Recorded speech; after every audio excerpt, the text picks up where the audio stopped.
You got Ulysses Aokis. Hi!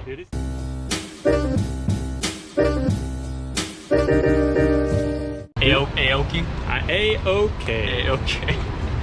And I'm gonna shoot my M2 now. Yes. And I want you to pick the film that I'm gonna shoot. Because I'm indecisive today. Do you want some Ginza-ish stuff? I don't know, let's see. I don't have amazing films in here. Well, I would say like the light's really bad today. Well, Yeah. I mean it's kind of flaky. Yeah. But the light's not great now. Yeah. And maybe the HP5. Exactly. Yeah. Yeah. And Ginza has those classic vibes. The HP5. This will be the first time I shoot HP5 actually. Uh-huh. The Ilford. It's ill. It's ill. Yeah. Good. I'm still not really that good at loading my M2. Okay. I mean, it is an M2, so the loading process it's not. And now I'm gonna show you my little invention. Okay. Da da da da. This is the Voigtlander VC meter. And naturally, you would put it on your hot shoe. Mm-hmm. But I have stupid rigged this together with a small rig cold mount. And then I got one of those like red twisty things and I put it through the holes. And then I sewed it together like that. I really couldn't figure out like, how do I attach this situation now to the band? And then so now I can wear it like a watch. Oh, so it's a not so smart watch. So yeah, it's a very limited single-use watch. But you got to be careful because if you put in the wrong settings, then you'll go back in time to an alternate 2020. There won't be any coronavirus. Okay. But maybe, you know, aliens have landed or something else, you know, like the alternate Castaway ending. Have you seen the alternate Castaway ending? No, no. Yeah. Okay. It's a very like obscure reference. 400. Yeah! Look what I have created! I have made fire! I have made fire! Maybe I'll go faster. We'll see how it goes. I can just decide. I can just be like, oh, here's the scene over here, okay, and then I can dial it in. Yeah, but it's pretty much going to be the same lighting situation. I think so. Yeah.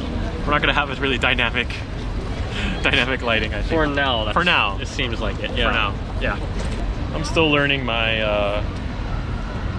my distances and still practicing that. You know, I'm not going to be too much zone focusing today. I'm going to be using my focus because I'm still getting used to it. But you know, of course, I can still feel generally, and then I can check. And so practice, practice. Yeah. I never experienced Ginza like this.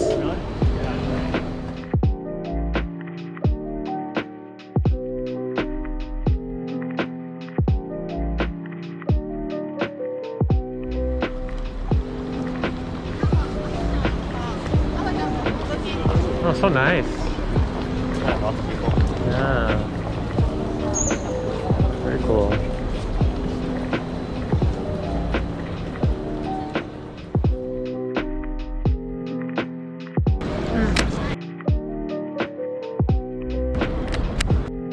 I'm a professional photographer now, so.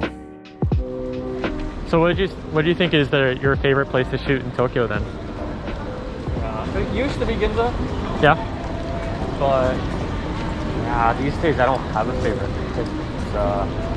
Yeah, it's kind of hard to tell because like now with the Corona stuff too, I'm trying to avoid crazy crowded places as much as possible. Right. And that's led me to different areas. And so it kind of depends on the weather too. Yeah, definitely. You know, if it's a cloudy day and there's nothing in the streets, then that is an extremely boring level. Yeah, I pretty much I gauged that one. I got it pretty much right when I lifted it up. I was like, okay, just slight adjustment, and then I got it. I was happy about that. I'm a professional photographer now, so. How long did it take you to be confident with your zone focusing? maybe like 100 rolls. Or 100 rolls? 100 to 200 rolls. Oh yeah, I remember you made a video about your first 100 rolls or shit or something. Your first 10,000 photographs are your worst. This is the famous quote by Henri Cartier-Bresson. He is to a certain extent the father of street photography and modern documentary photography too. I started zone focusing with the Nikon F3 using a 50mm, so that was much harder than, that is very hard. than I expected. And then when I went to 35, I was like, oh, this is pretty easy.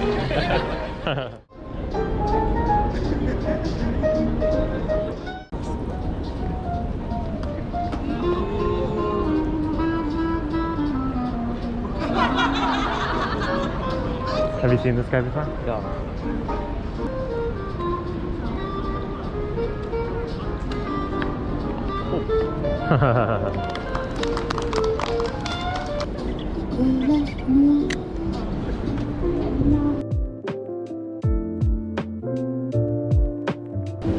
Wow, what a character. Yeah, it's always... You seen this person before?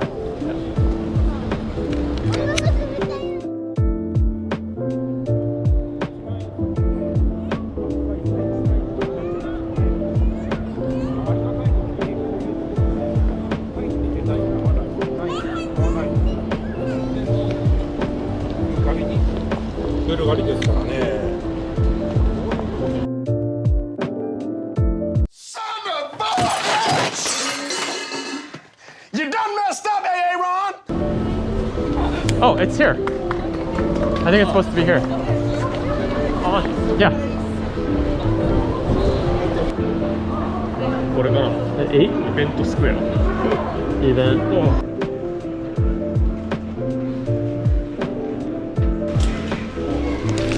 Bellamy! You just go into battle with this with camouflage.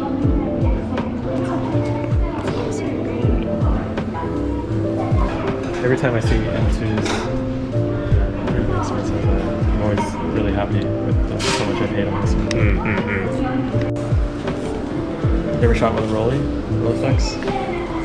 No, I haven't. Trying to find a Voigtlander Bessa to play around with. R2A, R2M, R4A, R4M. Where are you? I want to play with you. I want to touch you. I want to touch all your parts. Your secret parts, your hidden parts. Rare. Oh shit. Yeah. Just kind of like dip. Oh yeah, very contrasty. Black and white. Instagram is a pathway many consider to be unnatural. T. It's an L and a T, but I'm pretty sure they are just R mounts. They're not N mounts. Good job.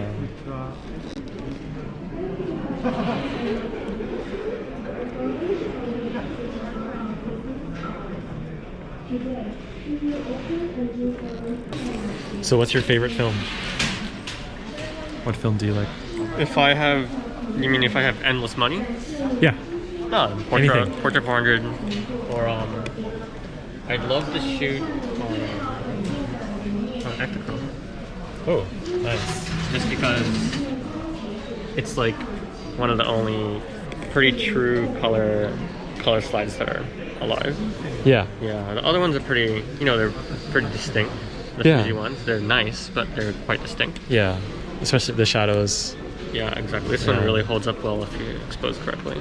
Yeah. I heard you have to expose it like really correctly. So. Yeah. With slide film, generally, it's really strict, actually. Yeah. Oh, Ektar is actually a good price compared to Kitamura and places. Awesome. I might actually get some Ektar. 36? Yeah. Yeah. Not a bad price. I'm gonna shoot this guy tonight. Yeah. Never done it. Some people, don't like it and say it's a bitch to develop, properly and stuff. But I'm gonna give it a shot. See how it turns out. I used to shoot with this the whole time. Yeah. Because it was cheap. Now it's not. It It's not so cheap. It used to be Singway. I like these. These are a little high level for me though. Film level type. Oh wow. Wait, what is this? I've never seen this I before. don't know. It's colorful. You know, it's 400. I don't know. Man, I would have bought the shit out of this last year. You think so? Yeah. You're gonna lay off now. Now it's like. You're gonna calm down. Meh. Yeah, that's. Yeah. I feel like that's how eventually I'm gonna get to that point where I do kind of lay off. But I want to experience it. You know, I want to experience the film and see what all the big deal is about. You know what I mean? It's like every old man in the country just like cleaned out their garage. T3. It's expensive. Oh my god. Wow. That's tiny though, isn't it? Yeah. I didn't know it was that small. Because that's T2. Jesus. G2 got so expensive after a lot of famous people started using it. Yeah. I got it right before that. These FD lenses are actually really good. And there's a lot of cinema guys that are using it right now. Yeah, I have a few. Really? Yeah. Oh, nice. I have a 24, a 50, but the 50 1.4 is very sharp and reliable, and Yeah, that's what I heard, yeah. I love that lens, and I've adapted that to so many different bodies. It's crazy. I've taken some of my favorite shots with that lens. Actually. Really? Yeah. Nice. Ooh. Wow. Yeah, that's like if I got super deep down the rabbit hole, then that would be like the ultimate, right? Yeah, I've seen some crazy pictures for this one. Yeah. Ooh, nice. Black G2. Sexy. Nice. I used to have the just normal G2. Nice. Great. Nice. Did you like it? It was a good camera, yeah. It was good. Yeah, I always thought about these. Especially the lenses are not that crazy, you know, expensive. Yeah, but they're really Get a good. whole set. Yeah, exactly. Yeah. Really good. Yeah, everybody says that. Are Bessas just too new in the market to... Yeah, I don't see them. It's crazy. But they are very popular. The prices keep going up and up on them. Also on them. Yeah, like they're like M6 level, like for like get a R2. Really? Yeah, but they're like mostly plastic. Like they're not like really high quality cameras. I mean, they have metals and stuff too, but they also have lots of plastic. So that's why I want to feel it. I want to get a good sense for like, is it a quality product? You know, like, is it going to be a reliable kind of thing? You know. So I got for pretty good prices. Yeah, got some pickups. Might be pretty normal for you guys, but it's just because I got them for good prices. So some Kodak Gold, which surprisingly I don't find so often here in Japan. And then some Ektar, which I find quite often, but always for way more expensive. So I'm very proud of him. but I'm shooting Cinestill tonight. Oh, nice. Yeah, with Nuts Tokyo with Yusuke again.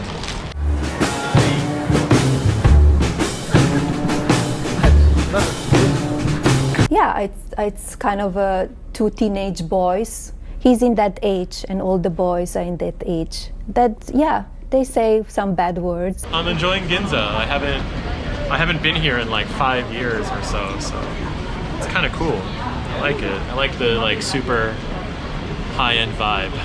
So, do you want to go to the other side? Yeah. It still goes on, so. Lead the way, man. Yeah. Lead the way. Let's do it.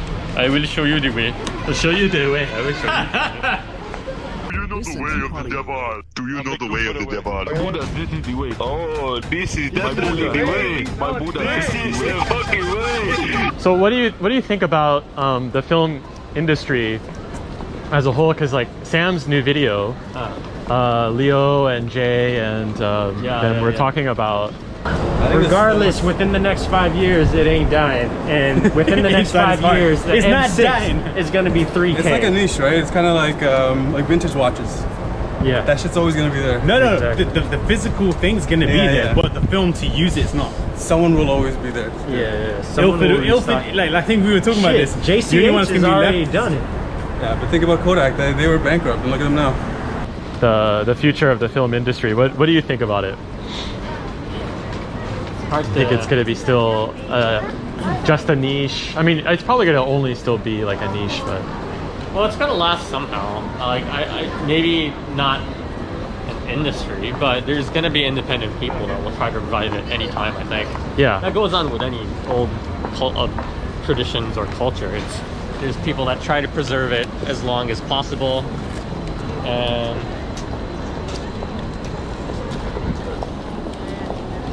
regardless of whether it's lucrative or not. right. But yeah, the idea of film being a lucrative industry is gone. Let's just Yeah. Those days are gone. yeah. right? Like it'll last, but it won't be an industry. Let's just say that. Yeah. And that's pretty obvious, I think. I agree. Yeah. I think it's got decades to go. Yeah. I would say about 2 rolls a month is what I would want to ideally keep myself at. If I'm shooting film and digital 50-50, then I would try to stay at 2 rolls a month.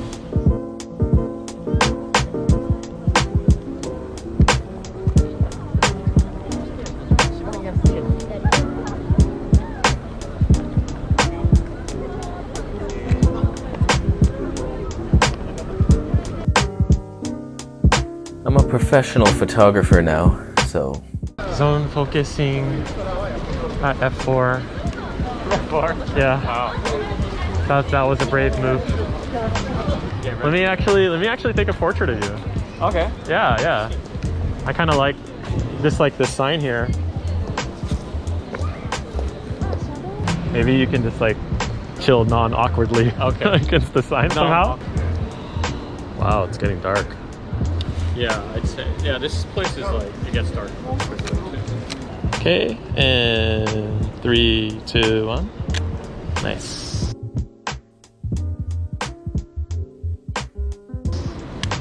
One more? Okay. Yeah. Look somewhere else then? Yeah, look off to the transvestite coming this way. Nice.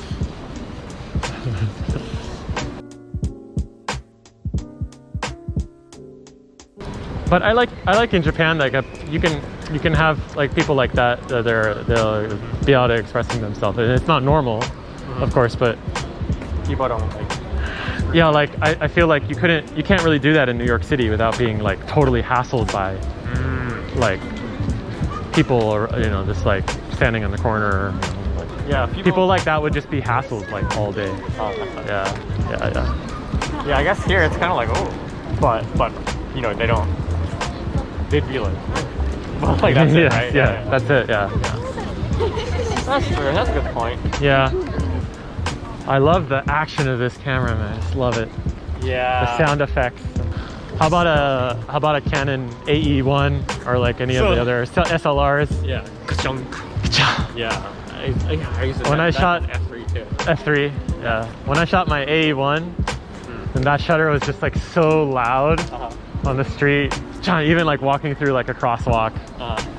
It's just like, Yeah. everybody knows that I took a shot. Then I get this, and it's just so quiet now. Yeah. So it's much better. I like it. Leicas. In your recent video, then you said that X Pro 3 is cheap. Feels cheap. It's hard to appreciate other cameras. It's hard to kind of shift to other cameras. Like I've used an X Pro 3 a little bit too, and like everything feels a little bit cheap, to be honest. But yeah, with Leicas, that's usually not the case. Feels like. I mean, once you experience it, of course, compared to a Leica. yeah, I know. It's the only ones that are trying. I think, at least if you look at the X Pro line, that's the only camera line that is retaining its value. Yeah, sure. And like even like the X Pro 2 is still like double the price of the XT2. Yeah. Even though it's the same camera. The XT series are like, they just Boom. plummet, right? Yeah. If you want to keep up with the technology, if you want to keep up with the tech and you want to upgrade every couple years, then and you don't mind that, then that's okay. But who really needs to upgrade every couple years? Yeah, right? yeah, You yeah. actually, in reality, ideally you want to upgrade your camera like maybe every 6, to 7, and at that point, a Leica really starts to make sense. Yeah, And instead of upgrading your camera every 2 to 3 years, you're upgrading every 6 to 8, 9, 10, and and then you sell it, and then it's you know, maybe same price, yeah, same price or more. Yeah, I know. Yeah. Or even, you know, just a little bit less, and so yeah, I'm kind of starting to drink the Kool-Aid a bit here. Yeah, that's like it's probably the point that I should have made more in some of my past videos. Yeah. But to be honest, like that's one of the best points of it is like so resale values. Yeah. So if you're not a like an abuser. Yeah. If you take care of your shit, you know. So I f***ing ran up behind him with a hatchet, smash, smash, smash. Yeah. Like I feel like the Q and like the X Pro 3 and a lot of other cameras out there, I feel like autofocus has kind of reached a peak in what people would say is reliable. Yeah. And I think that autofocus, I think generally these days is quite reliable if you know to set the camera up in the autofocus that works best for that camera. Then you can find a very reliable system. But I think so. I don't know if I'm gonna ever really need an upgrade. Yeah, that's a good point. It depends. It really depends. But I think after a certain point, it's more of a matter of like what you're shooting. Yeah. Like for street, like yeah. If you're relying on autofocus, then it doesn't matter how fast it is. Like you have to. Let's say there's a person here, and there's a person there in the frame, but you wanted to focus on the person here. Yeah. That's not even how fast the autofocus is issue. That's a matter of the processing determining something for you, which will never happen. Yes. So in that sense, it's like, you either need to give that up, or you need to manually focus, and that's not even, as you said, like autofocus is pretty good at this point, and that's it's not something that will be improved upon the improvement of technology, I think. Yes. Yeah.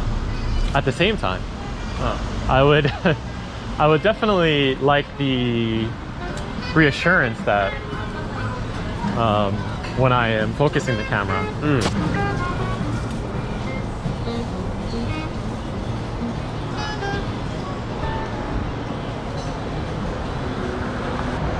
Yeah, I would like the reassurance that when I'm focusing the camera, that if it's manual focus, then I know that it's my fault if I missed it. You know what I mean? Yeah. And it's just it's down to my skill and my the growth in my ability to read distances and things like that, and feel the focus where it's at. Yeah. And have that kind of reassurance that if the X Pro, it wasn't my fault. It wasn't the camera's fault. It was my fault. Yeah, I agree. Yeah. I think if the X Pro series had that, then I'd buy it. To be honest, it really is the biggest thing that annoys me is that it has the OVF, and the OVF is for what it does. Yeah. It's a nice OVF, but you cannot really manual focus at all with that OVF. Because manual focusing is pretty much, a joke. Yeah. And you must autofocus. Yeah, exactly. With that camera, I mean, you can do EVF, but then it's just like, well, you got an X Pro because you wanted to use the OVF, right? Yeah, and then it's just never complete. It's just not. I really want, if I'm gonna upgrade the X Pro 3 and go to an X Pro 4, it's because they fixed the OVF. Yeah. And they give you at least a digital overlay somehow within the OVF.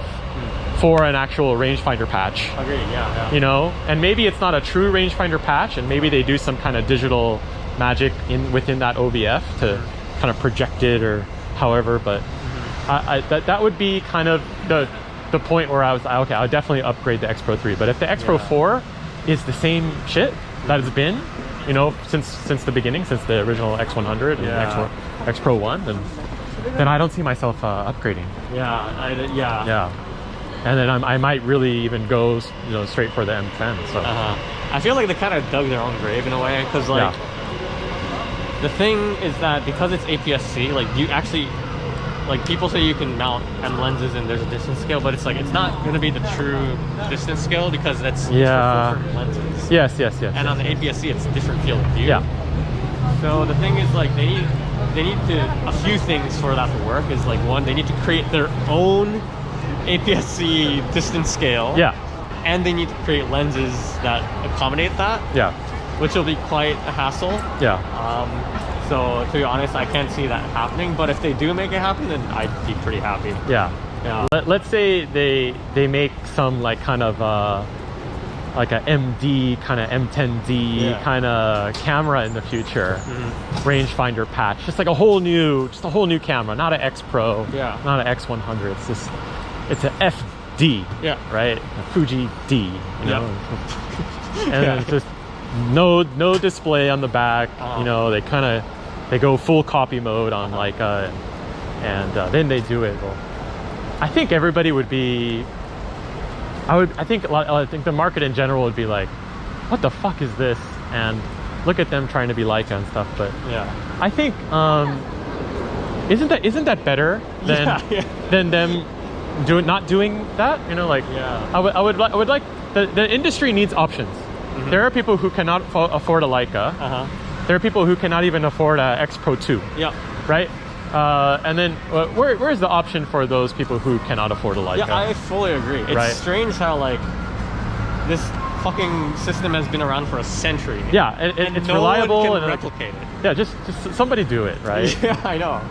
No one can do it completely for some reason. It's absurd, to be honest. Yeah. Or better yet, Fuji could come out with a film body, come out with a film camera. Wouldn't that be interesting? They're so uninvested in film. Yeah, it really feels like that sometimes. I like Tokyo because you can just walk and you still have stuff. Sure. In Fukuoka, you have to walk in a circle. Wow. Yeah, so this is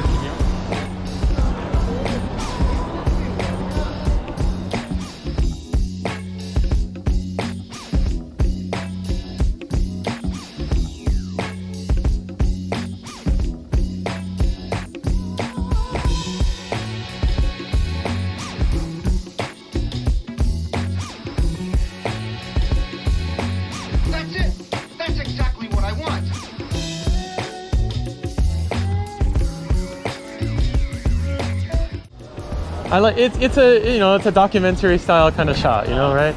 I feel like a lot of your photos, you're going for more of the artistic merits of a photo, yes?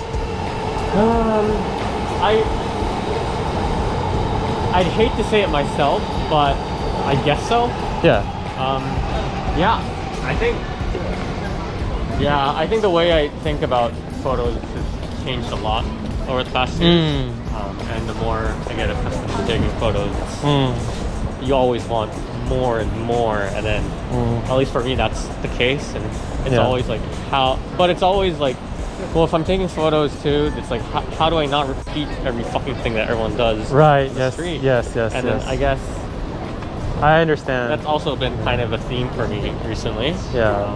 It's how to be more unique. Yeah. How do I become unique? How do I see the things that I am capable of seeing as I train my eye, not just repeating the photos that I've seen before, not just repeating the methods of the way the people that I respect shoot, right? Sure. I have to create my own thing, and that takes time and effort, and especially in Tokyo where it's been documented so much, right? Yeah, especially the people have been documented so much too, and the structure of the city. Yeah. So I wanted to kind of veer away from that too. Yeah, that makes sense. Yeah. So to me, I think my forte has always been in color choice within the frame and strange and unique compositions that hopefully most people haven't seen before. Yeah. Something that I'm definitely looking into. Yeah. But I do have a couple like frameworks, I guess, of working around.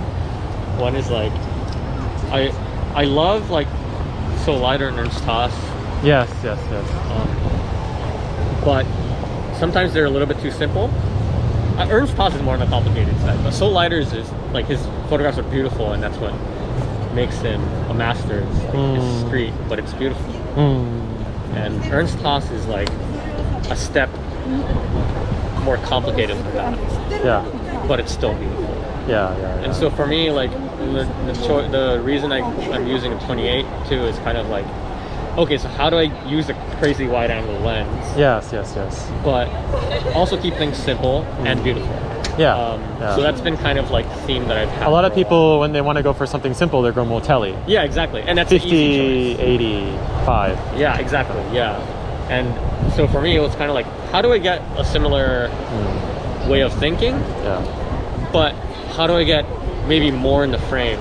Because I want pictures to be like interesting to look at. I don't want a picture to just be like one thing and people are like, oh, that looks nice. Yeah. That's not what I'm usually going for. And I like the photos that leave you with questions or leave you with maybe you look at curiosity. It once. Yeah, maybe you look at it once and then it's like, oh, okay. And then you kind of go back to it again. Yeah. Something like, that you can, what's called? Replay value or something. Yeah, there's replay value. Like a video game. Yeah, and there's sometimes photos with replay value where first you don't notice something. And then you step back and you do your own thing, and then you grow as a photographer, as an artist, and then you notice new things. And I'm hoping to get to that level, I guess, where there are some shots where it might seem like nothing, but some people might come back to it and be like, you know what, like something might be here. Right. Yeah. And that's kind of things that I'm leaning to right now. I like that. I like that. Yeah. I'll be honest and say Tokyo's easier in black and white. So yeah, it is. Yeah. So like it's always a challenge looking for interesting colors, and it's always a fight with like light and like how things align, or mostly they don't. I always try to think of art in long term. There's just like so many ways of thinking of it, and I'm sure like there's so many different opinions. There's no correct one. But, yeah, it's true because street photography is like a jazz solo. Yeah, right. it's a terrible format. It is.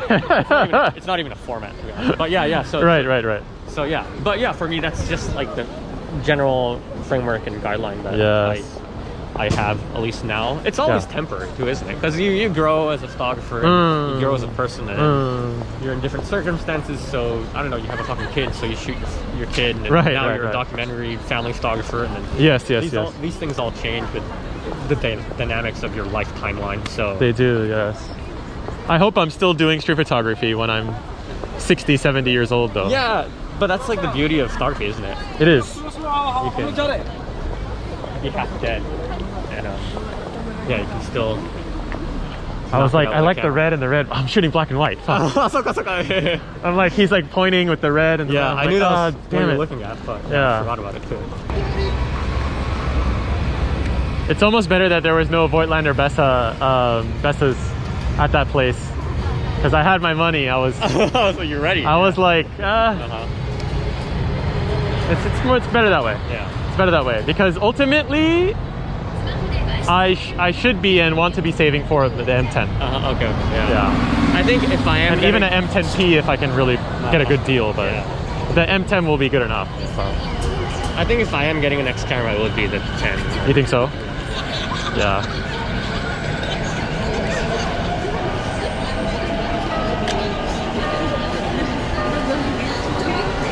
Passion Cafe.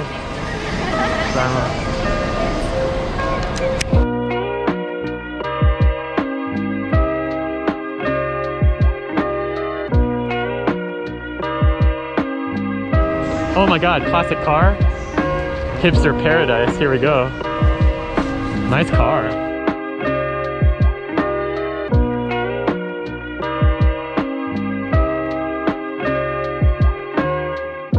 But it's cool, you know, like I want to put my, prints up on the wall that, they're nice. It's not just like street photography stuff, but like landscapey stuff too, you know, and stuff that's nice that will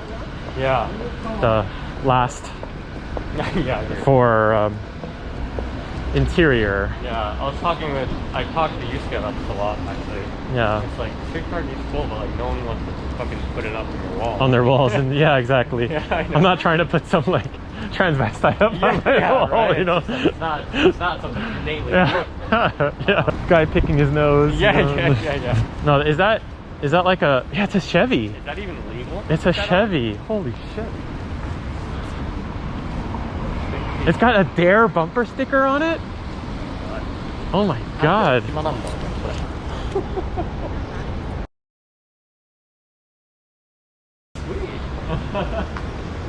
That's amazing. The shotgun's not real. Okay. Too bad. Oh my god. Wow. Oh, what it a smells real. This is like such a nostalgic smell. Natsukashi smell. I've only sat in the front seat of one of these. Back in the 80s, I was caught speeding. Oh yeah. Put your hands on the bar. Make it seem better. Pull up close. All right, 3, 2, 1. Nice.